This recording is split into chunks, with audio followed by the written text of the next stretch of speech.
आस्था का केंद्र सियासत की धुरी भी उज्जैन लोकसभा। इस सीट के सांसद को मिला विकास के लिए वेट लॉस करने का चैलेंज। मिला चैलेंज पूरा हुआ। क्या फिरोजिया को मिलेगा पॉलिटिकल बेनिफिट या हाथ होगा मजबूत? आखिर वोटर किस पर होगा मेहरबान? रिपोर्ट देखिए।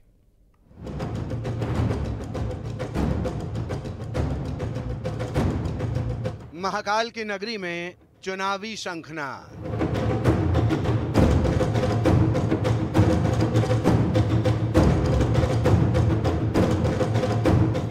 2018 के प्रतिद्वंदी फिर आमने सामने। अनिल फिरोजिया, महेश परमार के बीच सियासी जंग।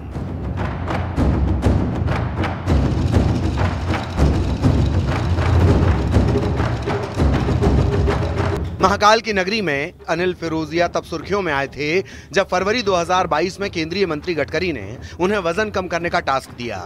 फिटनेस के इस चैलेंज को अनिल फिरोजिया ने करीब 32 किलो वजन घटाकर पूरा भी किया। 2018 की फाइट हारे, 2024 में पूरा होगा बदला। बाबा महाकाल का किसे मिलेगा आशीर्वाद?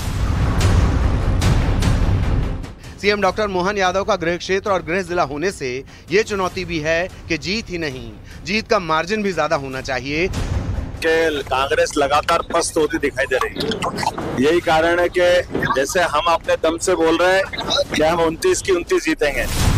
लोकसभा सीट की बात करें तो 2018 के तराना विधानसभा सीट से कांग्रेस के महेश परमार ने बीजेपी के अनिल फिरोजिया को हराया था। 2018 में फिरोजिया विधानसभा चुनाव हारे, लेकिन 2023 में सांसदी का चुनाव लड़ा और जीते भी। अब 2024 में अनिल फिरोजिया के सामने कांग्रेस के महेश परमार ही हैं। क्या 2018 की हार का बदला पूरा होगा? निश्चित रूप से भगवान महाकाल का आशीर्वाद मेरे साथ है। 2018 में जो भाजपा के उम्मीदवार उनको हरा, इस बार भी 2024 के लोकसभा चुनाव में निश्चित रूप से भगवान महाकाल और जनता जनार्दन के आशीर्वाद से घर भेजेंगे और मेरी जीत होगी महाकाल की कृपा से, जनता जनार्दन के आशीर्वाद। उज्जैन को बीजेपी की पारंपरिक सीट माना जाता है। यहाँ 17 चुनावों में से 12 चुनाव बीजेपी और भारतीय जनसंघ के प्रत्याशियों ने जीते। 8 विधानसभा में से 6 पर बीजेपी का कब्जा है, 2 पर कांग्रेस काबिज है। 2024 में कौन बनेगा विजेता? 2024 के रण में देखने लायक होगा कि महाकाल का आशीर्वाद किसे मिलेगा। Bureau report, news 18 Madhya Pradesh Chhattisgarh. प्रधानमंत्री नरेंद्र मोदी ने लगातार दूसरे दिन मध्य प्रदेश के मुरैना से कांग्रेस पर कड़ा प्रहार किया और मुस्लिम आरक्षण और संपत्ति के बंटवारे को लेकर कांग्रेस को घेर लिया। कांग्रेस पर जमकर आरोप लगाए। दलितों, पिछड़ों, आदिवासियों का हक छीनने का आरोप लगाया। ओबीसी की कई जातियों के आरक्षण को समाप्त करने की चाल चलने का आरोप लगाया। दावा किया कि 19 दिसंबर 2011 को केंद्र में तब की कांग्रेस सरकार धर्म के नाम पर आरक्षण देने का नोट संसद में लेकर आई थी। कांग्रेस सरकार ने कर्नाटका में जितने भी मुस्लिम समाज के लोग हैं, उच्च वर्ग के होंगे, धनी होंगे, व्यापारी होंगे, उद्योगपति होंगे, न्यायमूर्ति होंगे, कोई भी होंगे, बस सिर्फ वो मुसलमान होना चाहिए। अगर वो मुसलमान है तो उन्होंने रातों रात एक कागज निकालकर हस्ताक्षर करके उन सबको ओबीसी घोषित कर दिया। अभी ओबीसी घोषित कर दिया तो बहुत बड़ा तूफान हो गया। यानी वहां कांग्रेस ने शिक्षा और सरकारी नौकरी में पहले जिन ओबीसी लोगों को आरक्षण मिलता था, उस ओबीसी समाज में इतने सारे नए डाल दिए कि ओबीसी समाज को जो आरक्षण मिलता था वो उनसे छीन लिया, चोरी छुपी से छीन लिया। और जो मुसलमानों को नया ओबीसी बना दिया था, गैर कानूनी तरीके से बना दिया था, संविधान के विपरीत बना दिया था, बाबा साहब आम्बेडकर की भावना के विरुद्ध बना दिया था, उस मुस्लिम समाज को ओबीसी को जो मिलता था वो लूट करके उनको दे दिया।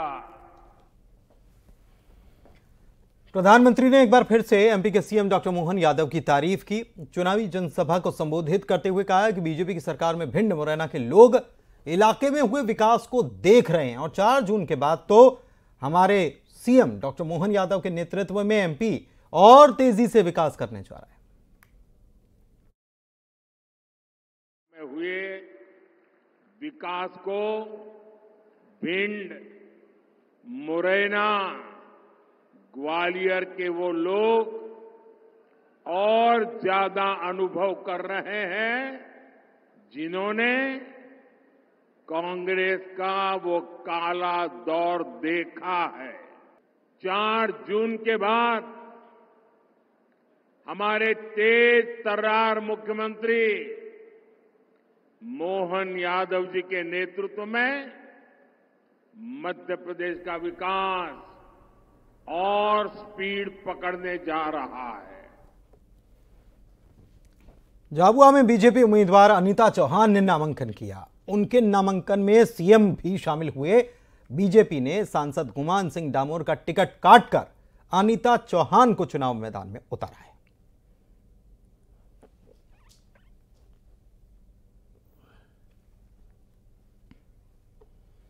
खजुराहो और सूरत सीट पर नामांकन को लेकर हुई उठापटक से कांग्रेस अलर्ट मोड पर है।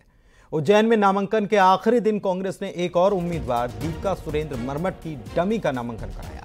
बताएं कि अगर किसी वजह से कांग्रेस उम्मीदवार का नामांकन रद्द हो जाता है तो दूसरी उम्मीदवार दीपिका सुरेंद्र मरमट चुनाव के मैदान में बीजेपी उम्मीदवार अनिल फिरोजिया को चुनौती दे पाएंगे।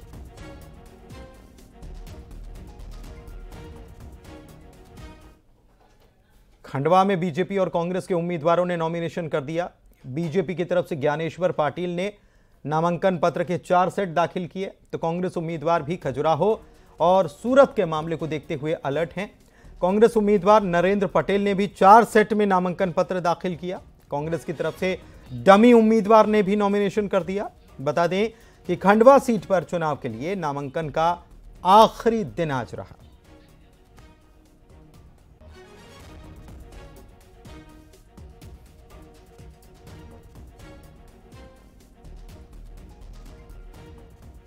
चार सेट में डालना था तो 2 सेट आज फॉर्म पुनः भर दिए गए हैं और एक हमने डमी फॉर्म भी कांग्रेस पार्टी से ओर से भरवाया है किशोर महाजन जी का।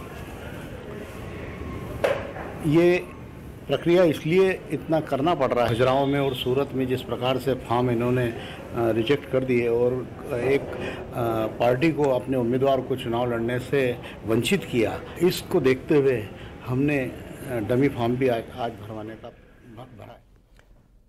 यहां वक्त एक छोटे से ब्रेक का है, लौटेंगे जल्द।